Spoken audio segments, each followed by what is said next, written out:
Hello, everyone. Welcome to another episode of the Gentleman Success, Happiness, and Fulfillment Talk podcast with me, with Alex Ramirez. Today, I have a very special guest. I'm very excited to get to talk to him, get to learn from him, and just get to connect with him. But before I introduce him to you, though, I just want to give a big shout out to all of you who have been leaving comments, reviews, likes on all the major podcasting platforms, Apple, Google, Spotify, and to those who have been watching on YouTube as well. Thank you very much. And I just want to ask you for a big favor today. I want to ask you that if you get something out of this interview, if you get some type of value, some piece of information, or the inspiration to go out and take action, I want to ask you to please share this episode with one friend, since this is how we grow. This is how we're able to share our message. And this is how we're able to motivate, inspire, and bless other entrepreneurs so that they can achieve that true freedom that they're after and have success, happiness, and fulfillment in their life. And today, I have Frank McKinney. Is that how you say your name, man? Awesome. So he's a true modern day Renaissance man who has pushed the limits of success in every endeavor. And he graduated from high school with an 1.8 GPA. Didn't look as promising. His life didn't look that promising at that moment. But he became a real estate artist, and he has done over 44 transactions. He's sold over 44 mansions, and the average price of that has been over $14 million. And he's a best-selling author, multiple times best-selling author. He's a keynote speaker. He has ran ultra marathons, which I'm very excited to talk to you. Like, how does someone run a 135-mile marathon? Like, that's crazy to me, man. So very excited to talk about that. He's ran like the world's toughest foot race. He has 2 new books that I'm excited to dive deep into. And I'll, instead of me trying to talk to him, talk about how great he is, I'll instead have a conversation and get him to tell you. So Frank, thank you very much for being here, man. And I really appreciate you making some time for this, and you're welcome. I have to say first that I'm trying to make a lot more time for people like you, Alex, at your age, who are as progressive and desiring to share the message about success, happiness, and fulfillment. I really think that the generation that you're representing needs programs, podcasts like this. I'm doing a lot with these new books. I'm just got off a big book tour, and I'm getting asked to be on a lot of podcasts. And the first thing I asked my publicist, well, who is it? And, what are they all about? And we did a little research on you and the fact that you're 21 years old. I'm sure you have an audience wider than just your demographic, just your age group, but I'm sure there's a lot of young men and young women that look to you and say, wow, you look at this guy, he's got his life together. At least he's trying to put it together. And that's the primary reason that I'm here. I really honor you. I want to honor you. And I admire what you've done so far in your very, very young life. And the second reason is I want to get one of those shirts you got. I want one of those shirts. I want that modern gentleman shirt. So I'm going to give you my mailing address. I'd like to wear one of those when I do a photo shoot, because that's really cool. Thank you, man. I'm flattered, man. Thank you very much. Actually, I don't have them for sale. Actually, one of my first, entrepreneurial ventures was like selling, shirts, right? Like my own brand didn't go so well, right? So I'm like a little bit traumatized by that. So I don't have this for sale. I don't want to buy it. I want you to send it to me. Yeah, for sure. Yeah, I'll send you one, man, for sure. Yeah, thank you. So yeah, I'll get your address after this, and I'll send you one as soon as possible. Take a picture. I got a pretty big social following, and I'll put it up there and I'll tag you. Thank you very much, man. And I'm flattered by you. Like the number one reason why I'm doing this is just for growth, right? For my own growth and impact, right? To contribute to other people's lives. And that's what I'm dedicating my life to: growth and contribution. So, great. Yeah, man. And the first thing that I do with my guest, Frank, is I tell them to walk us through their entrepreneurial journey in 75 seconds or less. Corn-fed country boy from Indiana, 4 high schools in 4 years, 7 stints in juvenile detention. You mentioned I left high school with a 1.8 GPA, could not pursue a formal education. Landed in Florida with a $50 bill and a one-way plane ticket and everything I could carry in my backpack. Got a job digging sand traps on a golf course, earning $180 a week. I was around rich people. I was around affluence. I was around lifestyles of the rich and famous, MTV Cribs, kind of that voyeuristic look inside the lifestyle of the rich and famous. And I wanted that lifestyle, but how? No education, no network, no friends, no money, no connections. I became a tennis instructor, and I was around the same people that were playing golf on the golf course I was maintaining. I was teaching them how to play tennis a little bit better. And I went to school on those people. So at the end of a tennis lesson, actually, I didn't even let them finish the tennis lesson. After 45 minutes, I get them too tired to finish the lesson. They'd sit down and I'd pick their brain and I'd say, you know, how'd you get here? You got the beautiful wife or husband, you got the car, you got the kids, you got the yacht, you got the mansion. How'd you get here? And the answer was real estate. That's what I learned on that tennis court. Alex, I earned a PhD in entrepreneurship and a master's in real estate on that tennis court, one student at a time, who told me their rise to their fame and fortune was real estate related. And so when I was a little bit older than you, I bought my first crack house in a bad part of town, fixed it up, flipped it, made $7,000. This is before flip was even used in real estate. It was a term used in gymnastics. It wasn't even used in real estate. And from that point on, I did a bunch of little houses worth under 100 grand. And then 30 years ago, I did my first oceanfront house on speculation, meaning I built a house without a buyer in mind. And now, as you mentioned, 30 years later, we've done 44 houses on spec. So I'm not a broker. I'm not a builder. I'm a real estate artist that build these things like Van Gogh, Renoir, or Monet, paint a beautiful painting. My artistry is three-dimensional. It's on that sun-drenched canvas known as the Atlantic Ocean. We've built and sold we've built and sold 44 homes with an average selling price of 14 million. That's my real estate entrepreneurial journey. That's really amazing. Like the part that I like the most, man, is that you got a PhD on that tennis court, right? I'm getting a PhD on entrepreneurship, success, happiness, and fulfillment, and like here, right? Like, yes, you're my like 85th interview, and actually, like, it's been 6 months, so like I've been just like doing like 15 interviews per week, and I have a pretty cool system that allows me to do that in a team.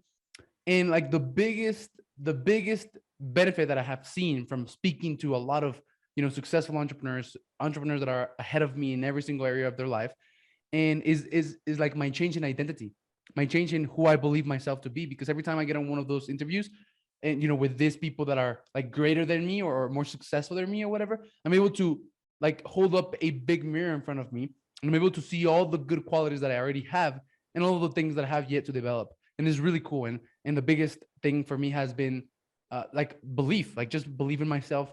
Like I'm not the same person that I was 6 months ago before having all of these conversations with all of these successful people. Well, a good thing too, well, everybody watching this, and Alex, you yourself will understand, no matter what you do with your life 6 months from now, you'll be different. It's just, are you going to be better? You're better 6 months than you were 6 months ago. You could have been worse. You could have been the same, but you chose to better yourself. And, you know, my new book, Aspire, I'm just going to hold it up here and show everybody. This book just came out a couple months ago. The primary thesis of that book is how to create your own reality and alter your DNA. And you said that just a minute ago. You're a different person. When I left Indiana, again, 7 times in juvenile detention. I mean, I was a real bad kid. I killed the person I was born to become the person I wanted to be. I did not want to. I was going to be two things as an adult. I was going to be a criminal, or I was going to be a banker. My father was a banker. My grandfather was a banker. I did not want to be a banker. I didn't want to be a criminal either. So I chose, when I got on that plane, I killed that person that I was born to be, one of those two things, to become what I am today and have been for the past 3 decades, a real estate artist, a 7-time best-selling author in 6 different genres, so 6 different categories. We run a very large charity in Haiti where we built 30 self-sustaining villages, 30 self-sustaining villages in the last 20 years. And, you know, my hobby is running these ultra marathons. So for those of you watching that are Alex's age or even a little bit older or a lot bit older like myself, you can kill that person you were born to be. And as the subtitle of my book says, you can create your own reality and alter the DNA you were born with. Alex gave me his backstory. You know his backstory. He wasn't destined to do much with his life, but he chose to alter that DNA, and he's only 21. You got a long way to go, but it is possible. I'm living proof. This 366-page book, I went back and I studied a lot of people that have altered the trajectory of their life by killing the person they were born to be to become the person they wanted to be. Okay. So that is what ultimately your book is about, like Aspire, how to create your own reality and alter your DNA. That's what it's about, like how to reinvent yourself. Well, It's really a deep book. So the first lesson that it teaches is motivation washes off and goes down the drain with the soap at night. You cannot stay motivated. If I motivated you today, if Alex motivated you today, we failed you, because tonight it'll wash off when you take a shower. That's a fact about motivation. Inspiration, if I inspired you, that might last about a week, like a bad sunburn, but eventually it dissipates. Aspiration is what alters the DNA. So the very first section of the book lays out and asks the very important question: what legacy do you aspire to leave behind? Alex, you could have, think of the things you could have left behind when you were explaining to me when you're 15, 16, 17. You chose not to do that. And so that first section is so important in setting you up to understand that a life lived through aspiration, not motivation or inspiration, is what will cause for you to leave the legacy that you choose. And now I know, if I were to die tomorrow, I can say I've done that. Okay. So can you go a little bit? So how do you get aspire? So like you get aspire, right? Like that's, you need to get aspire. So here's how you do it. Well, first of all, read the book. Of course, you're going to get, I can't just tell you in a podcast, but the first thing I ask people to do, answer that question: what legacy do you aspire to leave behind? And then an aspiration is very sacred. So I'm going to give you an example. I aspired to be a best-selling author, even though I came out of high school with a 1.8 GPA and had no college education. I might not be motivated every day to wake up and write a book, or inspired to get up and start a new chapter, but I'll never lose the aspiration. I aspire to be a best-selling author. I have been 7 books in 6 genres. I aspired to be a real estate artist, which wasn't even a term, but that's what I am. And I've built some, I've been on Oprah twice, on the cover of USA Today, you name it. I've been all over the world. And when it comes to media, I'm a real estate artist known around the world as creating some of the most beautiful homes on speculation on the ocean. I've run the toughest foot race in the world 12 times. I run that charity in Haiti that I wanted to do. I aspired to run a nonprofit in the poorest country in the Western Hemisphere. And the 5th thing I aspired to do was have a family, because my family was a little messed up growing up, and I've been married for going on 32 years. So those aspirations, those were sacred to me. They still are sacred to me. That's the difference. Like, you can't wake up one day and say, all right, well, I'm motivated to stay on a diet, start a diet. That isn't going to last. What's the purpose of you getting on a diet, eating right, being loyal to your boyfriend, girlfriend, wife, or husband? Get to the purpose. Find the passion behind your purpose, and you will find your aspiration. That's really cool. What was the 5th thing that you mentioned? So family. Okay. I wanted a family. So the first was best-selling author. 2nd was a real estate artist. 3rd was run the toughest foot race in the world. 4th was run a nonprofit in the poorest country in the Western Hemisphere. And the 5th was have a family. Maintain a family, like have that family. And now, how many people go through divorce and all this? I mean, I there's a whole section of the book that's titled, I'll tell you what, Alex, there's a whole section of my book. The 4th section is titled Love Life, like love your life, and love life, like your love life. You're getting married soon. And there's chapters in that section that speak to the significance of a significant other, how to marry your guardian angel. Like, I got to marry my guardian angel. How relationship pressure creates the diamond. Like, that's how a diamond is formed, with pressure, right, underneath the crust of the earth. Or how the relationship pressure crushes the union. Because I will tell you one thing, all you entrepreneurs watching this, including you, Alex, your relationship with your significant other, with your spouse, will have a direct impact on how successful you will be. Are you going to use your energy to work on, going out there and going on a bunch of dates? There's nothing wrong with going on dates. But once you find the right one, like I found my guardian angel, I will tell you that she's made me who I am today. I'd be dead, or I'd be living in a trailer park chewing tobacco, smelling like motor oil, married to the bearded lady in the circus, if I hadn't met that woman. So I've met too many people, Alex. This is something that's very important. I've met too many people that had more smarts than I did. They had more connections, more network, more financing, but they didn't have that solid foundation in a relationship. and they used all their energy either trying to fix one or getting married to another one or divorcing another one, and all their talent was wasted. So, I mean, not that I'm at the beginning of writing Aspire, I didn't think I was qualified to give relationship advice, but I am. I am qualified to give it because I've been in it that long. I know the importance of it, and there's no way. I mean, I'm talking to you from my little guest house in North Carolina that we just built. There's no way I would be living the life I am without my wife. Yeah. Yeah. Me neither, man. Me neither. Like my soon to be wife. And I've been calling her wife for the past 3 years because I just knew that like this is the woman that I want to marry. This is the woman that I just want to spend the rest of my life with. And I want to be a modern gentleman. And I don't want to be with her just to like fulfill what being a modern gentleman is. I want to be with her because she loves me and I love her. And I've been calling her my wife since for the past 3 years. But now she's about to be my wife now, finally. And like I wouldn't be where I am right now if it wasn't for her. And I totally understand you. And I want to know, what do you mean by a guardian angel? Okay, so there's another section of my book that talks about personal branding, because we'll get into personal branding, the importance of personal branding. The personal branding is the art of amplifying your essence to the point where your customers, either current or future, become subliminally intoxicated with you first, then your product or service. One of the chapters in that section, Alex, the personal branding section, says don't change, redirect. So psychologically, as a matter of fact, our core personalities are formed between the ages of 4 and 12. According to Sigmund Freud and other noted psychiatrists, our core personalities, so we're not going to change. You listening to this, you are not going to change. You got two choices. You're going to redirect.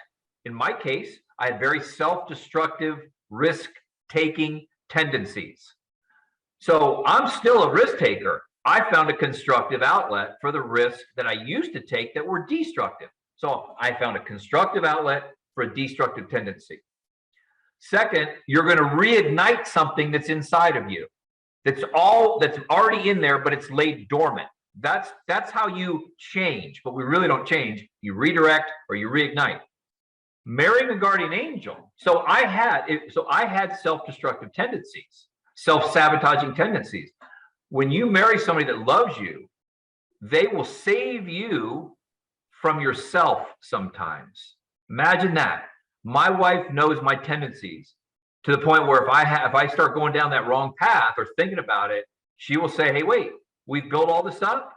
Yes, you're a risk taker. When I say, like, we built a house worth $15 million without a buyer. I don't have a buyer. I build it. I buy the land, I design it, I build it, my wife furnishes it, and then we put a for sale sign. So I'm taking all the risk. I have no partners. Me, the bank, and the IRS. And those are my partners. Huge risk. Huge risk. People can't comprehend. So if I don't sell that, I am bankrupt. I'm eating out of a dumpster. I'm not even eating at Ruth Chris Steakhouse. So that need for excitement has been filled for me for over 30 years by building a house without a buyer. And it's been very profitable. That's very risky. That's a constructive outlet. But a guardian angel knows the demons that lie beneath the surface, because we all have them. Don't pretend like you don't. I'm not going to sit in here and tell you that I don't have the temptations that any other person would have. And that guardian angel, a true guardian angel, like one from heaven, is always looking out after you, right? I mean, that's what a guardian angel does. Why not marry one? And that's what I was able to do. They are out there, and you want to look for those tendencies and traits in a potential significant other. They're not going to be your keeper, right? They're not going to babysit you, but they love you. They're going to care for you. I do the same thing for her. And that's the definition of marrying a guardian angel. That's really cool, man. And is there any other types of, there's guardian angels? Is there any other type of woman that you can marry? Well, yeah, of course, but that's a trait that I would look for in if something, I mean, God forbid, ever happened to my wife. I'm the type that really relies on someone caring deeply for me, even though I'm a self-starter and I'm motivated and inspired and aspired and all that. I didn't think I thought it was all me. I was the one doing it. Then then I realized it's her in combination with God that have been the force at work in my life. So my suggestion, when you read that section, for those of you who want some tips on your love life, which is really bizarre to put that in a book of mine, but it works. It's a very popular section of my book. There's even a section about sex in there. Is look for, I mean, that's just an endearing quality that you want in a man or a woman, is a guardian angel who guards your heart, guards your mind, guards your emotions, not at their expense, but so that you can be the best you can be. Yeah, that's really cool, man. And I totally agree with what you said, that like everything that you are has been because it's not all about you, but it's because of God and your wife. That's how I feel. Like from the outside in, you could be like, if you look at our life, you could be like, oh, Alex is crushing it. Alex is killing it. But the reality is that my wife is the one that, like is literally is stronger than me, because she has to hold me. She has to hold me together. So like, who's stronger, right? Like me or the one that holds me together? She, right? And also like God, like I'm just like a vessel. I don't know what I'm doing. I'm just like going with how I feel and like with my passion and my purpose, what I believe to be my purpose, and everything seems to be working out. So like I'm just like how do you call this? Like a receiving, I don't know, like a vessel, man, from God. You use the word vessel. Yeah, I hope we have time to get into the spiritual side, because I'm a Christian and I know that what the work that God has done through me. Listen, I provide housing to the world's most wealthy who don't even need another house, right? I mean, these guys, these men and women, these families have houses all over the world. I sell them one in Palm Beach County on the ocean. I sold a $50 million house once that I built. But it was God who tapped me on the shoulder. I have a spiritual book called The Tap, actually, and you could look it up as image of God tapping you on the shoulder. And God tapped me and said, Frank, that's great. That's great that you provide housing for the world's most wealthy. What about the world's most desperately poor and homeless? So that's where we started our Caring House Project Foundation 20 years ago. And Alex, to this day, we've provided a self-sustaining existence to 13,000 children that were living in mud huts with palm fronds for a roof and muddy dirt floors. And these 13,000 children were eating mud flavored with bouillon and lemon juice. They look like hamburgers, but it's actually mud. And so you need to, if you don't remember anything from what Alex and I say today, to whom much is entrusted, much is required. To whom much is given, much is expected. It's Luke 12:48. Luke chapter 12, verse 48. If you're not Christian, don't let what I just said freak you out. It happens to be in the Bible, but it happens to be a great life mantra. You can be agnostic, atheist, Muslim, Hindu, Jew. I don't care. That is a great way to live your life. A lot have been entrusted to me, Alex. All of these, financial successes, which really doesn't define success, because those numbers are fleeting, and money will provide you two things in your life. And take this from a guy who's made a lot of it. Money will provide you with all the relief and all the comfort you can possibly imagine. But how long is that going to last? Relief and comfort. You notice what's missing? Happiness and joy. So my answering the tap when God said, Frank, you need to be building houses for the homeless in the poorest country in Haiti, in the poorest country in the Western Hemisphere, I answered that calling.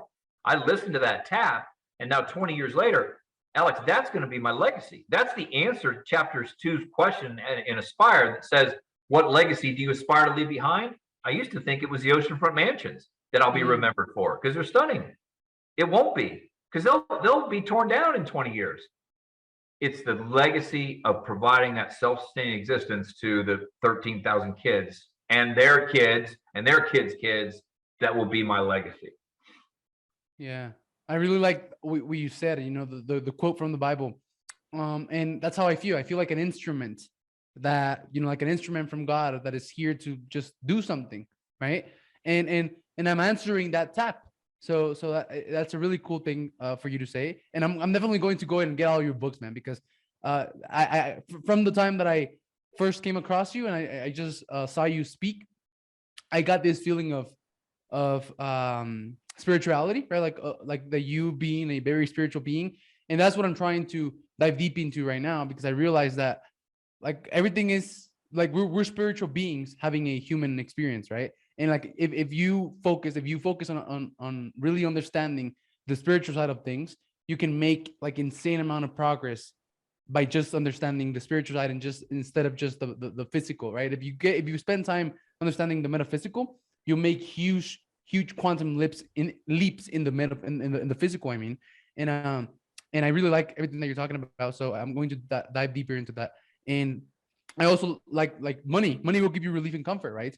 But where does the success, happiness, and fulfillment come? They come from contributing, right? Which is what I'm dedicating my life to. I'm dedicating my life to growth, my own growth, and then contribution.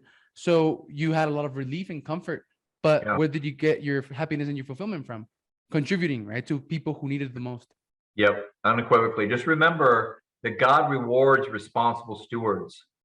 So when you're a responsible steward for the blessings you've been given, watch your territory grow. Watch your impact grow. When I realized, and again, Alex, this didn't come naturally. I was very depressed. I was very almost ready to take my own life in the late 90s. I was on top of the world when it came to real estate success. All the cars in my garage and clothes in my closet and food in my pantry that you could ever imagine. But I had no heart in my soul. I was a consumerist, I was a materialist. And I realized, Frank, and I went to my mentor and I said, why do I feel this way? Like I am on top of the world, but I've never felt worse. And that's when my mentor told me and taught me that we each have a professional highest calling, which is a gift God gives us to make money with. Like mine would be my real estate artistry. And so everybody listening, you all have a professional highest calling. What I didn't realize, and what he taught me, was we also have a spiritual highest calling. And mine was to do what we're doing in Haiti by building these 30 self-sustaining villages in 20 years. So I implore you, as you go through this journey, especially you, Alex, if you're just starting your journey, to find that spiritual highest calling.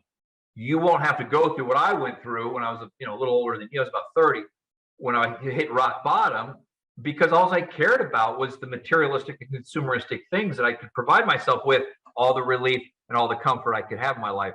But all the heart had left my soul, man. All the soul left my heart. And ever since we started Carrying House back 20 years ago, right when you were born, basically, I have purpose. I know why I'm here building these beautiful mansions. And it's not to put more cars in my garage, is to continue to build those villages in Haiti. Man, I think I've found my professional and spiritual highest calling. I say you're fortunate, and you want to give as much energy to that spiritual highest calling as a professional. And I sense that you will. Sorry for the interruption. If you're an aspiring, established coach, course creator, author, and speaker, I want to extend an invitation to check out my free training on the podcast Cloak Track Framework by clicking on the link in the description of this podcast.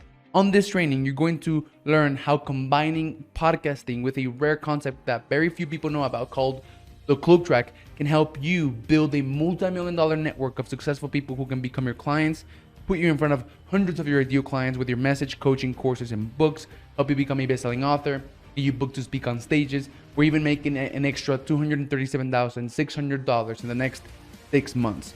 Click on the link of the description of this podcast to learn about the 4 simple steps to make this work. Step number 1 is alignment. Aligning who you're trying to be, what you're trying to do, your goals and purpose with building your podcast so that podcasting is a vehicle that helps you achieve your goals. Step number 2 is leveraging the Cloak Track to find an unlimited supply of your ideal podcast guest. Step number 3 is leveraging the Cloak Track to close an interview with anyone, no matter how rich, famous, or out of your league they may seem. And step number 4 is the content machine, which is the key to tapping into other people's audiences. These are the 4 steps to making the podcast Cloak Track Framework work, and I'm not going to hold anything back on this training. So click on the link in the description of this podcast, go and check it out. And once you've done that, if you feel like this would help, we also have a complimentary, free, absolutely free alignment call to get you started and show you exactly how to implement everything. Get access to the training right now, and I hope you enjoy the rest of this episode. Bye-bye. And right now that we were talking about aspire, right? That it's not about motivating, feeling motivated or feeling inspired. It's about, having an aspiration, about being aspire. That's how I feel right now. And sometimes I feel like I'm missing out because I have this like so like I don't have anything that is pushing me from behind, right? Or anything that is pulling me. So like I don't have anything that I'm fearful or running from, away from, right? That is motivating me to take action, because if not, then I'll end up here, right? Which is causing pain. So it's pushing me.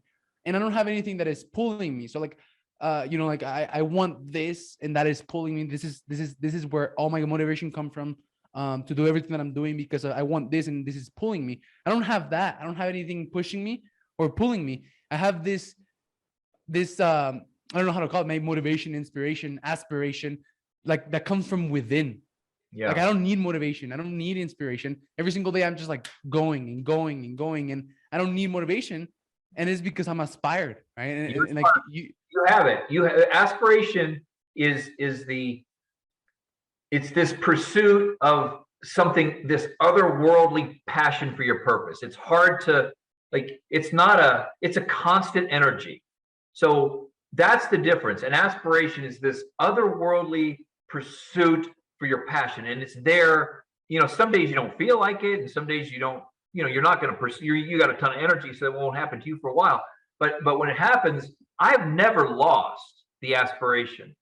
I've had, obviously, the setbacks and the near bankruptcies and all the setback, but and all the challenges. My next book is actually how to overcome adversity. And I'm writing it right here in this cabin as we speak. But that aspiration for this otherworldly passion for your purpose is something that it sounds like you found. And man, don't ever lose it. Don't ever lose it. Don't let anybody take it from you. Obviously, you say it's, well, I don't know if you use the word lonely, but sometimes when, like, I got my act together when I was really young. I swore off all unhealthy vices and temptations when I was your age. Never again. You know why?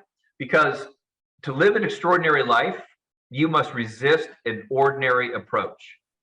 Very important you remember that simple little sentence. To live an extraordinary life, you must resist an ordinary approach. And what's ordinary? Well, at your age, it's drinking and doing drugs and staying out all night and not applying yourself. I looked at the people I was teaching tennis to, Alex, that were very successful, and said, well, they're not doing those things. Mm-hmm. I'm not. So I stopped anything that was destructive to my potential.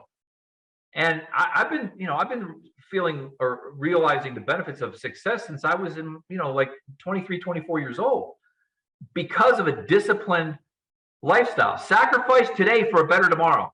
Don't blow everything today. Sacrifice. I still live by that, and I can be your father. Sacrifice today for a better tomorrow. I have never left that mantra just because I'm successful. And I have a daughter that's 23, and she, growing up around the way my wife and I live, she was president of Penn State University. She was president of the whole college, 46,000 kids, because of what we instilled in her as a way to live.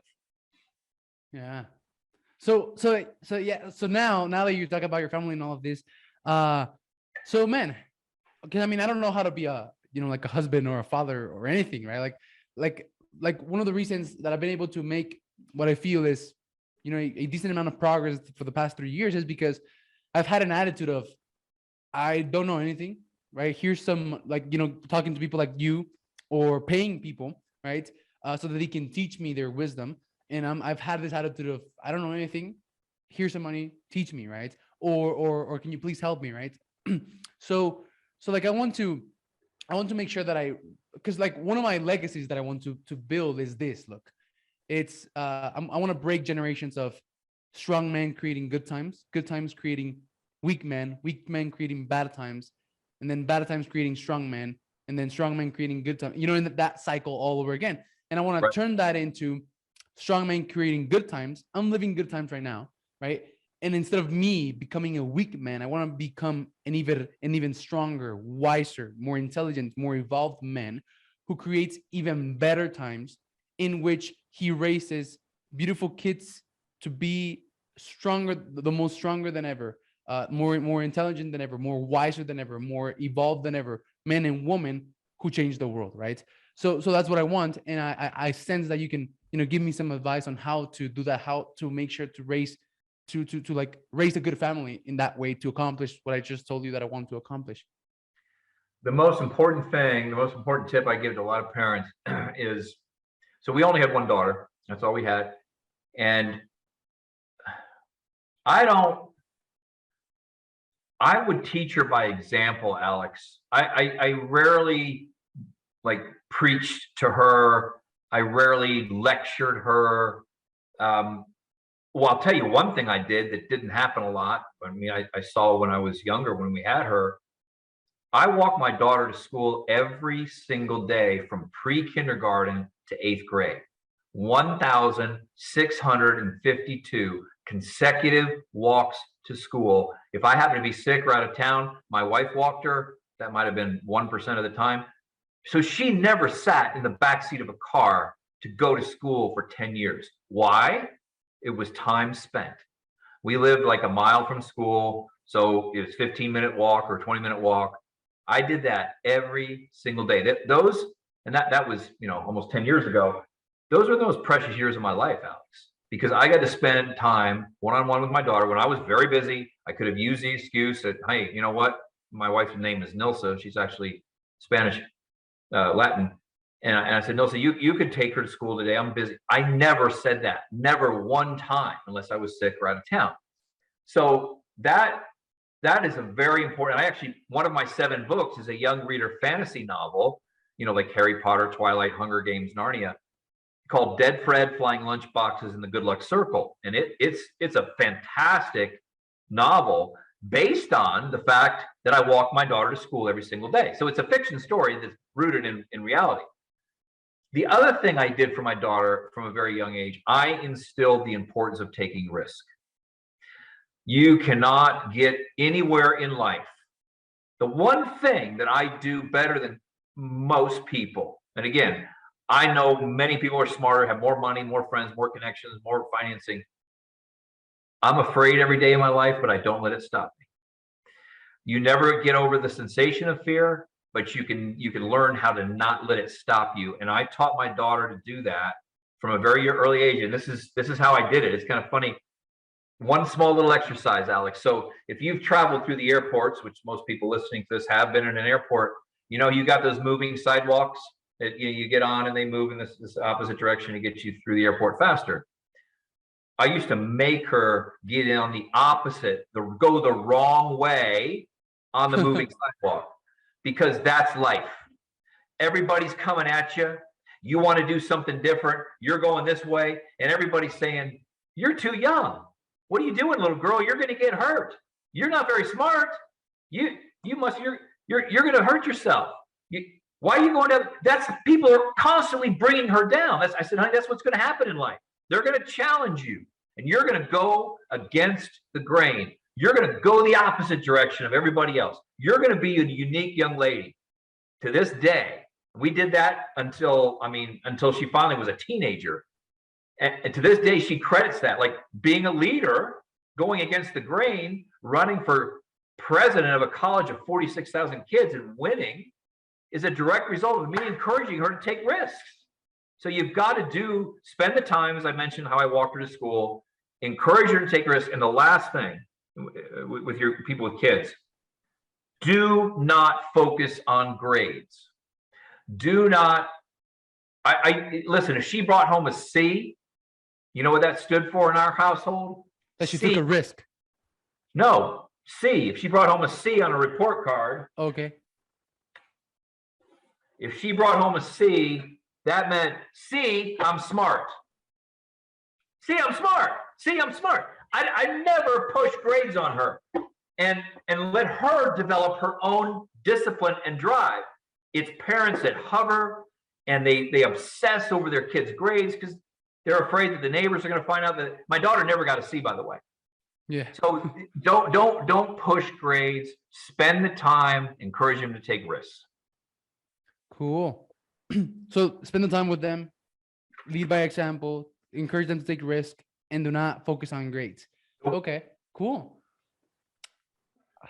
I really like the second one, encourage them to take risk, because you're teaching them to handle uncertainty, right? And and from hearing you speak and everything that you said, you're like the kind of person who's more on the uncertainty side, right? That's why you have self-destructive patterns, and you want to do things that get you excited and that have your adrenaline running and stuff.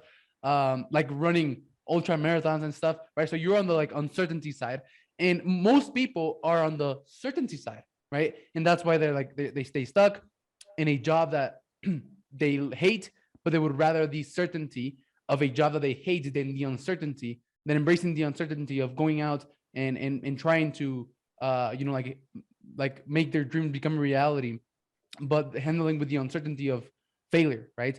Or like a lot of people, they prefer the certainty of a relationship that makes them unhappy than the uncertainty of leaving that relationship and going for fulfillment. So I think that that's a really important point.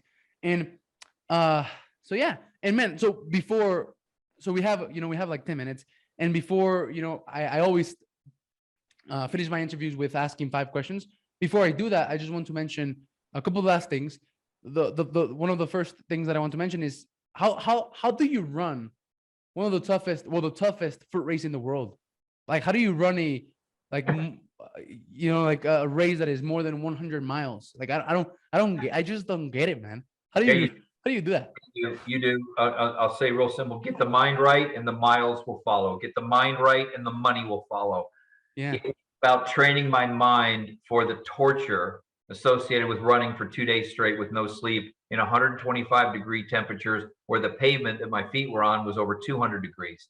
So it was a battle, not a battle. I don't like the word battle, because battle, when you fight something, you empower it. So understanding that if I'm going to finish this toughest foot race in the world, which is not my claim, National Geographic calls the Badwater Ultra Marathon the toughest foot race in the world, because it's run in Death Valley, which is in the desert, in July, in those temperatures I just mentioned. So if I asked you, Alex, and I asked everybody watching, do you think you could run 135 miles in 125-degree heat? The answer is no. No, I can't. I wasn't born an ultra marathoner. I was a fast twitch muscle, maybe what was it, a 40-minute 10K. Like, I could run a 6-minute mile, but I could never imagine running for that long. Okay, so you can't run 130. Could you run 1 mile? Do you think you could run 1 mile? Yeah, I can. Okay, so then you just do that 135 times. Run 1 mile 135 times. In life, when you break things up into smaller segments, smaller bite-sized segments, they become doable. I hired a coach that helped me get prepared, basically from running maximum 6 miles to where I had to run a 100-mile training run to qualify for this race. I ran 100 miles in less than 24 hours with only 6 weeks of training. You know what that coach trained, Alex? She trained my mind. My body was not ready, but my mind said my body was ready. And guess what the mind does? The mind wins every single time. So I have lined up at that start line in the Death Valley Desert in July 12 times. I've finished 7, meaning I've failed 5. And I've learned, obviously, a lot about my failures, and I've gone back and tried to get better. But that race, and if you want to Google the Badwater Ultra Marathon, for those of you watching, you'll be fascinated. You don't even have to be a runner to be fascinated by this endeavor. That race, as a metaphor, represents 3 things in life. The 3 I's, I call them: the insurmountable, the incomprehensible, and the impossible. That laid itself on my heart, running 135 miles in the toughest foot race in the world in the desert in July. That's insurmountable, incomprehensible, and impossible. But wait a minute, other people have done it. Their race has been around since 1987. So if other people have done it, why can't I do it? So I trained the mind, which in turn trained the body, which in turn got me to the finish line 7 times. There have been about 1,000 finishers of that race over the length of its existence. There's been 5,000 people that have summited Mount Everest. So this is tougher than getting to the top of Mount Everest.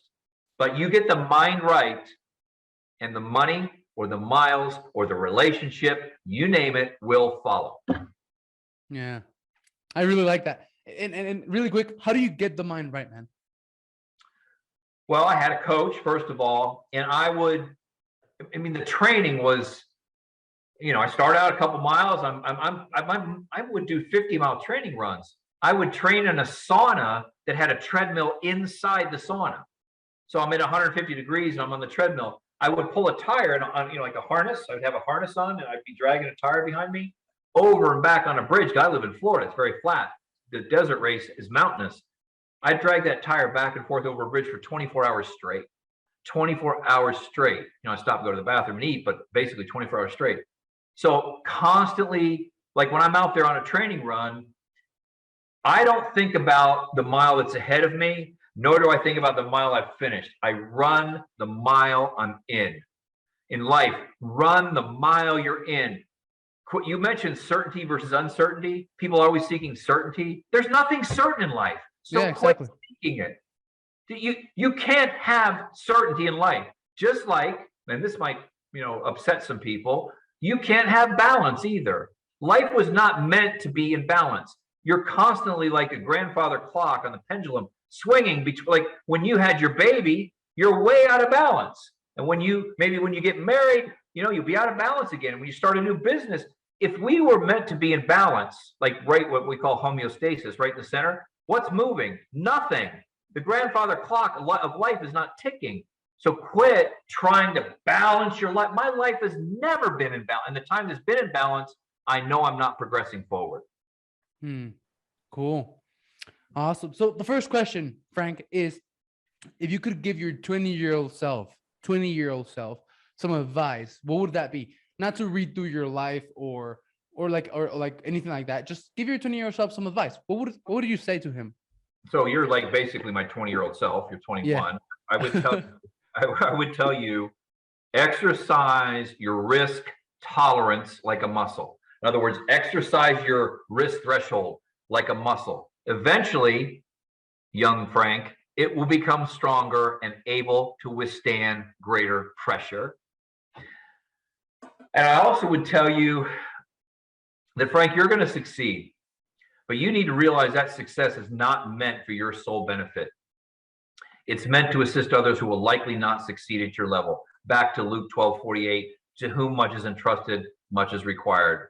And the last thing I would tell young Frank, while we're in the Bible, Hebrews 13:2 says, be sure to show hospitality to strangers, for by doing so, some have shown hospitality to angels without knowing it. So Frank, you pay attention to the invisible, the stereotyped, the people who are prejudiced against them, who the maintenance workers, the people working in the kitchen.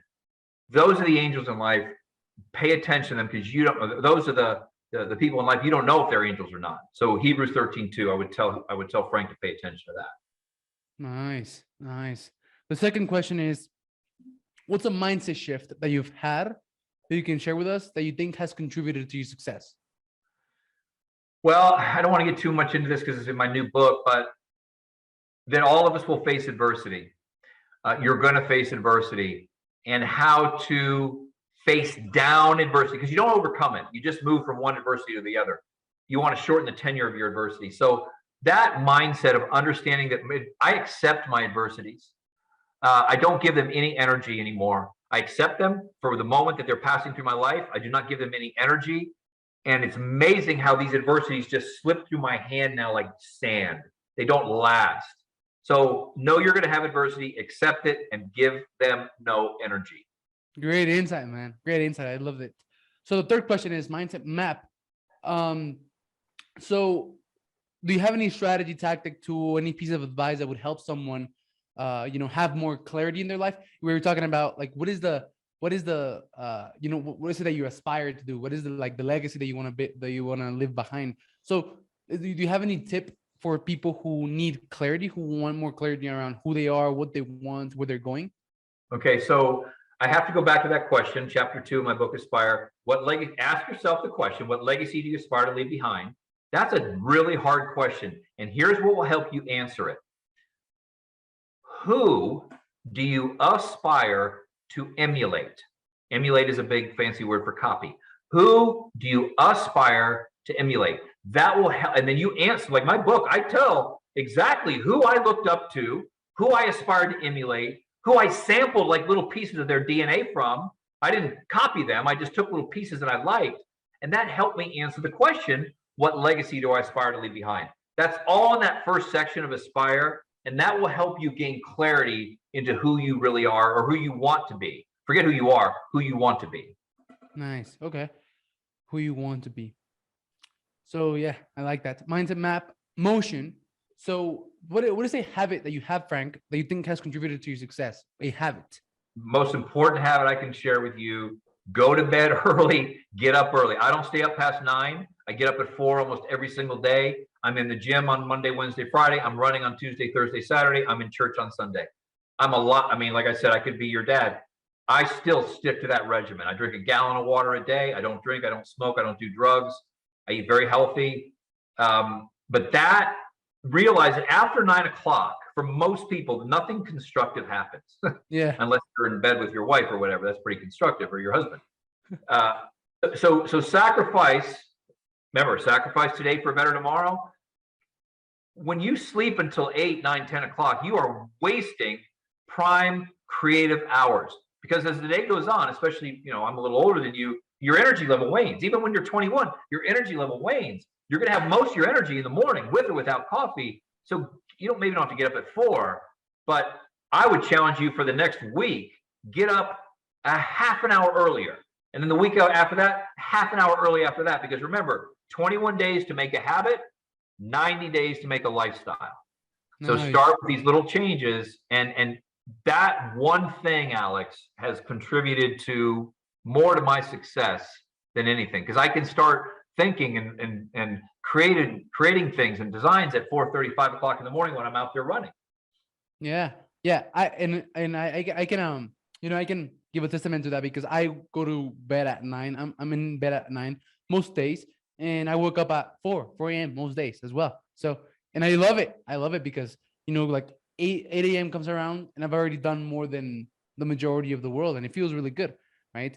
So Yep, I like that mindset map motion. So wake up, go to bed early, wake up early, and then you said you're in the gym Monday, Wednesday, Friday, and then you run Tuesday, Thursday, Saturday, in church on Sunday. I don't do any exercise on Sunday. And again, what I just mentioned, what Alex mentioned about getting up at 9, going to bed at 9, there's exceptions. There's time you're at a function, or listen, and do I sleep in? Sometimes, of course I do. Do I miss a running day? Of course I do. I'm a human being. But for the most part, 95% of the time, I stick to that discipline. And what does that do, Alex? It's the mind. It's disciplining the mind. Okay, I got to get up at 3 o'clock, so I got to go run 20 miles before I go to work. Okay, I'm going to do it. Like, there's no snooze button in life. There ain't no snooze button. I don't even use an alarm. I'm up. I don't hit snooze. Like, I don't feel like getting out of bed. Yeah, I don't feel like getting out of bed today. But what good is that going to do me? It ain't going to do me any good. Nobody cares. So I'm going to get that thought. I'll have that thought. Oh, I'm really achy. I got to get up. I got to run again. Yeah, so what? Put on your big boy pants, get out of bed, and go. Yeah. So the last question is around measure. So what do you think about measuring and tracking? I think when I was younger, that was more important. I was really focused, and my first book, Make It Big, has a sequence in there about how I would every single week, and I did this until very recently. I have what's called a priority sheet. And it would have, you go to Make It Big, you can see this little priority sheet that would have all my priorities in there, most important thing, second, third, most important thing. Then a box underneath that would say, this is the most important thing, under the most important thing. And I would keep those, and at the end every week, I'd turn it over and I'd write a little journal. Journaling is critical. But I would encourage you, implore you, beg you not to use this measure in terms of anything financial. You'll drive yourself crazy. So don't get up and say, okay, this year I'm going to make $1 million. Because if you don't, you're going to be real hard on yourself. As Alex said, success, happiness, and fulfillment. Those are the things that are important. And success is not defined in financial terms. It's defined in spiritual terms. How do you feel about the way you're living your life? That's success. It's not how many. Listen, I've met people that make 5 figures a year, and 5 figures with 2 decimal points. So they make less than $1,000. I met them in Haiti, and they're perfectly happy. So the measuring part is really, how do you feel you're living your best spiritual self in your life, not through any bank account, like how many zeros are in your bank account. Yeah, that's awesome. I actually track my emotions. I have this big ass calendar by Jesse Etzler, and I color it, like, like the purple is like in doubt or depressed, and then red is like mad, and then and then green is positive, and then blue is on fire. and I track my emotions. And last year, out of a 30-day month, like 28 days out of a 38 month would be spent in doubt or in fear or like in frustration, negative, right? With negative emotions. And this year has been amazing. I came across Peter Sage. Do you know who Peter Sage is? Mhm. Well, I came across him and he changed my life, man. And like this year, like in January, out of 30 days, right? Like 20 were negative. And then in February, like 10 were negative. And then in March, like 4 were negative. And then so far, January, February, March, April, like I had like 2 Okay. snippets of negativity, like in the last 26 days. I know we got to go, but I just want everybody listening. Do you understand what he's doing? He has one word. It's called awareness. He is aware of his own emotions. Most people go through life completely asleep. They have no awareness whatsoever. So that practice is fantastic. And you also said, what was the name of the guy you met? Peter Sage. Okay, so Peter Sage did not change your life. You did. It's already inside you. What you had inside you was already there. He reignited something or redirected something that was in you. So give yourself the credit for altering the trajectory. Not altering, because you're so young. Your trajectory is just on a straight up path. But you did it through awareness. More people need to be aware of their emotions like that and track them instead of how many dollars I have in my bank account. That's meaningless. Yeah, cool. So, man, we can find your book, theaspirebook.com. Where else can we find more of you? So you go to frank-mckinney.com, frank dash, not hyphen, hyphen, not underscore, frank-mckinney.com. PC Magazine is called my website Disney on a Desktop, because you can go to Haiti, you can see what we're doing there. All 7 of my books, you can read sample chapters, you can listen, even Aspire, I narrated the thing on Audible. I narrated the entire 12 hours and 5 minutes on Audible. You can listen to a sample chapter. You can see some of the beautiful houses that I built, Alex, all on the ocean in Palm Beach. You can take tours. You can walk through them. So frank-mckinney.com or theaspirebook.com. Awesome. Well, thank you very much for being here, Frank. I really appreciate you, man. And thank you very much. We'll put all of those links and everything so like people can go and learn more about you everywhere we post this. And Okay. thank you. Hey, Alex, take care. Bye.